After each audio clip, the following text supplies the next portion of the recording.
Welcome to the Dunwoody College of Technology Mechanical Engineering Statics Quiz 6 solution. So in Quiz 6 we're given this system here. My pen is off, sorry. We're given this system here where we have this rigid beam. We have two applied forces, so one acting up and to the right here and another acting up and to the right down here, and this couple moment. This is one thing that a lot of students forgot, was the couple moment. And what we're asked to do is replace this system acting on the frame with an equivalent resultant force, and we're going to make sure that its line of action crosses member AB, and we need to determine from A where that line of action crosses. And I've given you a few ways to earn points here. I also give you a few bonus point opportunities, so we'll work through those. So looking here, we need to make sure that we have our force is equivalent. So what that means is we just add up the x and y components, and that's what our resultant force has to be. And then our moment at A has to be equivalent.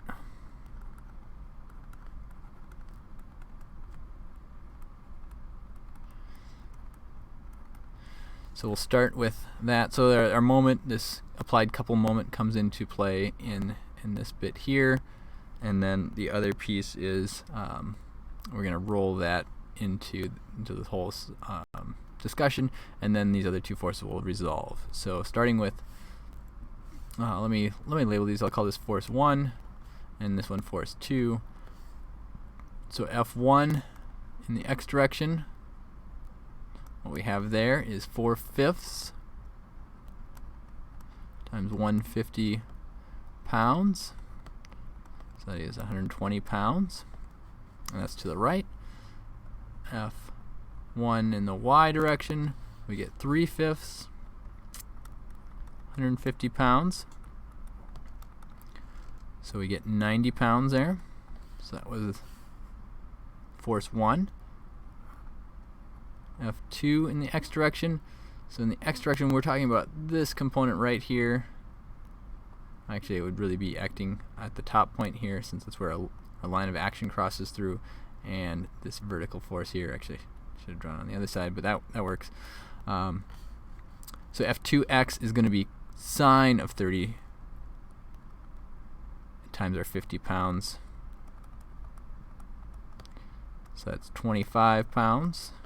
Had a few people that switched those around, and F2y is going to be 50 cosine 30 degrees, and that works out to be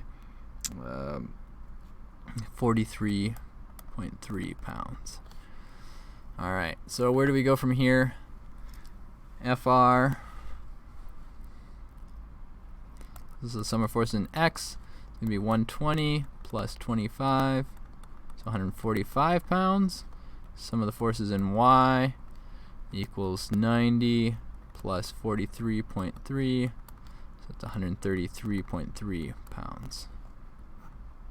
So both of those pieces. Now where does that act? We need to find the resultant moment here about point A. So those are our forces at this point. Let me scroll down and give us a little bit of room. So looking at point A, only the horizontal part of force 1 creates moment. So that's acting 2 feet away, and it's going to be that 120 pounds. The part up is only passing through A, so a force whose line of action passes through the point creates no moment. So there's no moment from the vertical part there. But at point C, that force, what I'm calling force 2, it has two parts, right? So it has this vertical part acting up here, and that's going to create a moment. That's going to be a negative moment, so it's going to be that 3 feet times Fy, F2y. That creates a moment about A. And then we have the horizontal component. It's creating and that's going to be a negative moment. This first one, right? That's going clockwise, so negative moment. This one, we have another force acting this way, that 25 pounds. It's acting 6 feet away, and that's a positive moment. Then we have this couple moment. Recall that couple moment is one that we can move anywhere without affecting its the system. So we're going to just add 500 pound-feet here. We're just going to move this guy up to there. Alright, so let's do our moments. Some of the moments at A. So we have the 120 pounds times 2 feet. So that's positive. We are from force 1. At force 2, I'm going to do the x part because that's still a positive, plus get 25 times, we're 6 feet away there. There we go. Then we're going to have plus, I'll do my 500 for my couple moment, and then we have this negative 3 feet times our 43.3 pounds. So when I do all of that, my net moment then is going to be 760 pound-feet. Alright, and as I said earlier, only the x part of my resultant force creates this moment at A. So x bar, or you could call it y bar if you'd like. Let me call it y bar actually. Y bar is going to be m, some of the moments around A, divided by fx, frx I'll call it. So we get 760 pound-feet divided by 145 pounds. When I carry that through, I get 5.24 feet. So that means that somewhere here, just that resultant force going up in this direction, FR, where this is 5.24 feet from here, gets me that result. So now I can get rid of this couple moment. I've rolled that into this applied force. I've replaced that in the system. Alright, so we got all of those. Lastly, my bonus points. So we had location of FR. I had 2 points for the setup. That was this guy down here.